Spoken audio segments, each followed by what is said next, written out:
No apologies, though, for a musical parody that many around the world took as a true sign of his thinking. Bomberan, you know, bomb, bomb, bomb, bomb. Anyway. When veterans are together, veterans joke. And I was with veterans and we were joking. And if somebody can't understand that, my answer is please get a life. I'll tell you, what's not said on the television and will not be said on the television is how much Vietnam veterans and POWs hate John McCain.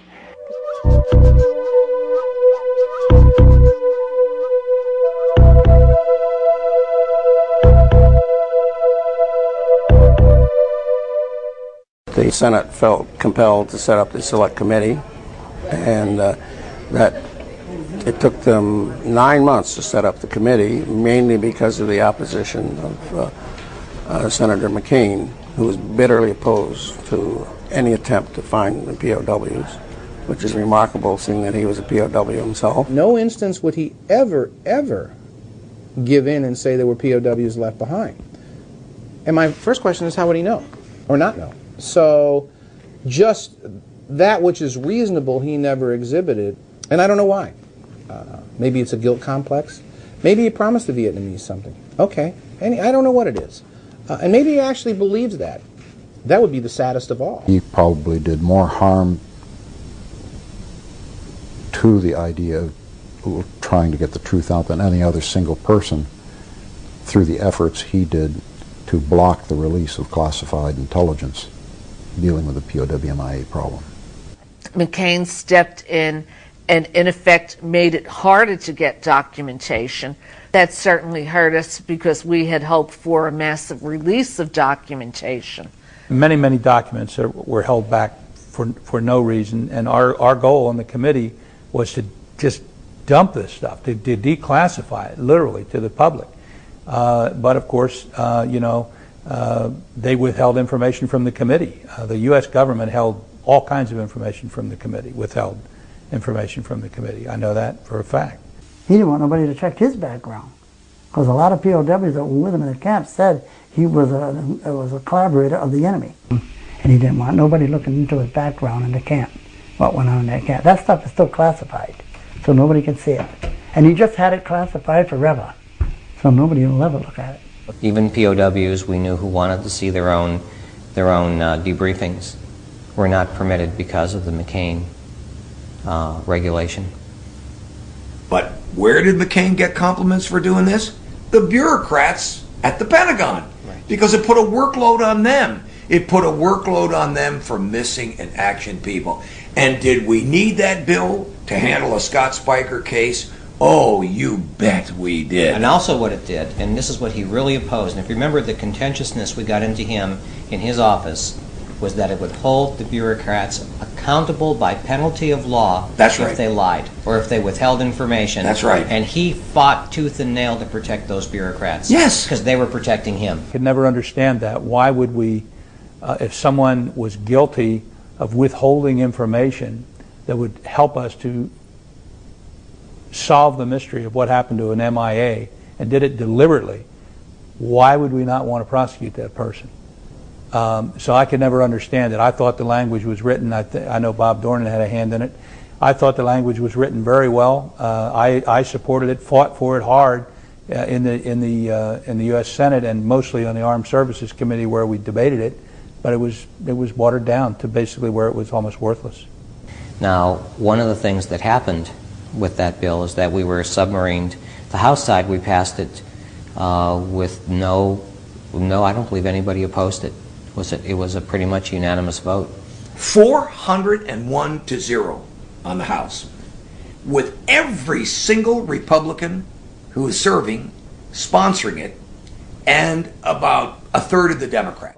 But on the Senate side, we had one person standing in the way of getting in positions that would have been very tough on government bureaucrats who didn't tell the truth, and that one person was Senator John McCain. John McCain and John Kerry both were not pursuing this with the same approach that I was. He insisted that no committee be set up unless he was chairman. Obviously, his intent was to kill everything. Okay, I appreciate you inviting me here, but what I don't understand is this: you're supposed to have a committee of 12.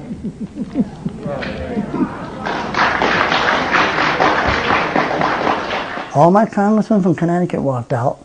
All the senators were on that panel. They all walked away. McCain took off. Kerry took off.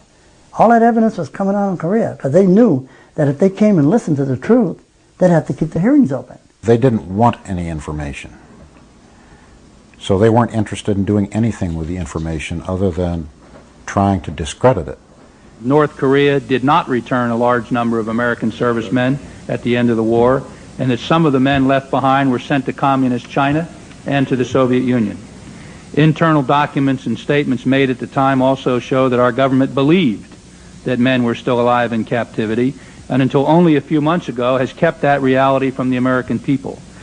It has covered up what it knew through a pattern of denial, misleading statements, in some cases lies, and by doing so with regard to the Korean conflict, it broke its commitment with the people who put on the uniform to fight for the freedoms and protection that we and our allies enjoy today. What I found interesting was that, coincidental to Kerry running the committee, Vietnam gave to Kerry's family sole rights for the negotiation of all real estate issues within Vietnam.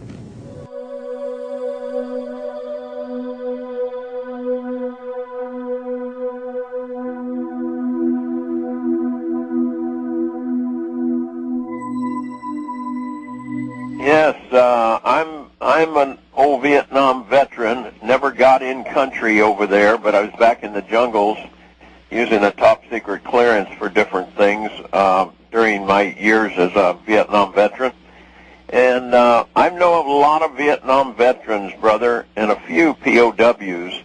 And all the POWs that I've talked to over the years say that John McCain is a lying skunk. You know, that he never was tortured. They were there in the camp with him, and when he came in with his 2 broken arms because he failed to pull his arms in when he bailed out of his plane and had a leg injury, he immediately starts spilling his guts about everything because he didn't want to get tortured. And he made 32 different videos for the communists speaking out against America and how evil they were for what they were doing in Vietnam. In which circumstances have you been shut down? I was on a flight over the city of Hanoi, and I was bombing and was hit by either missile or anti-aircraft fire. I'm not sure which. And the plane continued straight down.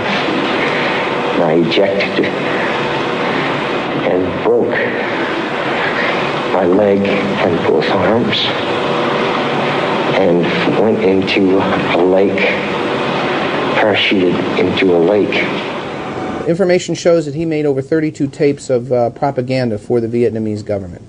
We do know that when he was there, that he cooperated with communist news services in giving interviews that were not flattering to the United States. He made those transcriptions, and in the transcriptions, I heard a POW who heard them coming into his cell and said, "Oh my God, is that Admiral McCain's son? Is that the Admiral's son? Is that Johnny telling us that our principal targets are schools, orphanages, hospitals, temples, churches?" That was Jane Fonda's line. Certainly you do what you need to do to stay alive. Nobody would fault anybody for that. But there comes a point in time where enough is enough. He admits that he gave them all of the codes, all of the data, everything, and I'm not even so much blaming him for that, because under torture people do that, but it turns out he wasn't tortured, and then he started singing like a canary in seconds.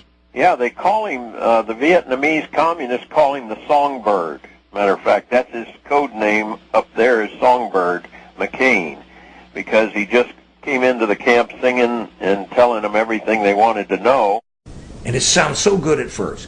McCain was offered the chance to come home. They called him the Prince. And he could have. But nobody ever takes that one step beyond that.